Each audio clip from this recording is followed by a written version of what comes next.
కొత్తవి ఏమేమి వస్తున్నాయి మార్కెట్‌లోకి అన్నవి అప్‌గ్రేడ్ చేసుకోకపోతే మనం మనుగడ కష్టమవుతుందని చెప్తూ ఉంటారు. మిమ్మల్ని మీరు ఎలా అప్‌గ్రేడ్ చేసుకుంటూ అదేనండి. ఉంటారు? లెర్నింగ్ లేకపోతే ఎర్నింగ్ ఆగిపోతుంది. హ్మ్. Very well said. ఆ!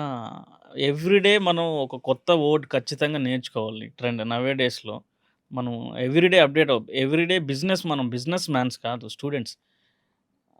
ఎవ్రీ డే మనం నేర్చుకుంటూనే ఉండాలి. ప్రతిరోజు ఏదో ఒక పాయింట్ నేర్చుకోకపోతే మనం నెక్స్ట్ డేకి అప్‌డేట్ అవ్వలేము. నౌ ఏ డేస్‌లో ఉన్న ప్రాబ్లమ్స్ మనం క్యాచ్ చేయలేం. బిజినెస్‌లో అంటే బిజినెస్ అనేది సక్సెస్ రేట్ ఎక్కువుంటే ప్రతి ఒక్కరు చేస్తారండి. బిజినెస్‌లో చాలా ఫెయిల్యూర్స్ కూడా ఉంటాయి. హ్మ్. మనం అన్నిటిని ఫేస్ చేసి రావాలి. లేకుంటే చాలా కష్టం. ఎప్పుడైనా వెనక్కి వెళ్ళిపోదాం అనిపించిందా? నాకు వెనక్కి వెళ్ళిపోదాం అనిపిచ్చింది. సమ్ డేస్‌లో నేనొక నా 30 ఇయర్స్ ఏజ్ అప్పుడు పెట్టుకున్నాను టార్గెట్. 35 ఇయర్స్ వరకు నేను మంచి అచీవ్‌మెంట్‌కెళ్ళాలి. లేదంటే స్కిప్ అయ్యి వెళ్దామని అనుకున్నాను. హ్మ్. బట్ మా బ్రదర్ వాసు ఉన్నారు. మా బ్రదర్, మా కజిన్ బ్రదర్, మా పెదనాన్న వాళ్ళ అబ్బాయి నాకు బాగా సపోర్ట్ చేస్తారు.